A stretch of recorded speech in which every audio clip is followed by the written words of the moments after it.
màu đi cái đi màu đi cái đi màu đi cái đi màu đi cái đi anh mà cái bao bố nó lớn ngàyนั้นគឺយើងមកចាប់ពេជ្រ500ពេជ្រមកចាប់ស្គិនកៅអ្នកគ្នាព្រោះដោយសារតែកៅហ្នឹងចេញចូលទៅបងថាចាប់ទីអ្នកគ្នាទៅពេលចេញចូលទៅអេស្អាតដែរអ្នកគ្នាចាប់ប្រោហើយហើយកុំឲ្យចាំយូរទៅចាប់យកប្រោទៅ250ពេជ្រទៅបងចាប់លើកមួយចាប់យកប្រោចុចយកអត់បានតែនិយាយទៅកៅនេះគឺចេញយូរអ្នកគ្នាព្រោះតែខ្ញុំបានចាប់ដល់ទៅបងលេងគេថាខ្ញុំមិនចាប់ទេព្រោះកៅឡើងកទៅងោនឹងទៅពេលចេញចូលអេស្អាតអ្នកគ្នាចាប់យកប្រោទៅលើយើងធ្វើការផ្លាស់ប្ដូរសិនអ្នកគ្នាយើងចាប់ទៅទាំងដូរលើចាប់ទៅទាំងដូរអត់បានលើអ្នកគ្នាឥឡូវយើងធ្វើការផ្លាស់ប្ដូរមួយមើលលូវាហេងណាឥឡូវចាប់នេះ10ដងនិយាយទៅខ្ញុំអត់បានគាត់ខ្វល់អ្នកគ្នាព្រោះការខ្ញុំគ្រប់នេះអ្នកគ្នាមើលការខ្ញុំ200ហ្នឹងចាប់នេះទៅអត់បានគាត់ខ្វល់អ្នកគ្នាយើងទិញយើប្រោអ្នកគ្នាទិញយើប្រោឥឡូវការខ្ញុំគ្រប់ឯអ្នកគ្នាខ្ញុំមកចាំយូរទេអ្នកគ្នាដោយសារតែទៅតឹងយូរខ្ញុំខំចាប់សំថ្ងៃនាំបានណាព្រោះក្អោស្អាតខ្លាំងមកទៅមកអ្នកគ្នាមើលទៅឥឡូវដោយសារតែក្អោស្អាតពេកគឺខ្ញុំមកទិញទេគឺខ្ញុំមកទិញកំភ្លើងអ្នកគ្នាស្អីគេ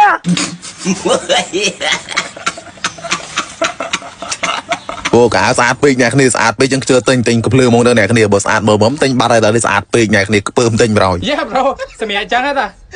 ហ្នឹងហើយ ហើយបើសិនជាគ្នាយើងចង់ top up ដែលមុនមានតម្លៃធូរថ្លៃអ្នកគ្នាកុំភ្លេច website ក្រណា top up link website គឺខ្ញុំដាក់ comment ហ្នឹងឬក៏អ្នកគ្នាអាចឆាតទៅកាត់ page បកគាត់ក៏បានដែលខ្ញុំដាក់ឈ្មោះនៅលើ caption ហ្នឹងដូចគ្នាអញ្ចឹងវីដេអូហ្នឹងគឺមានប៉ុណ្្នឹងទេចាំជួបគ្នានៅវីដេអូក្រោយបាយបាយ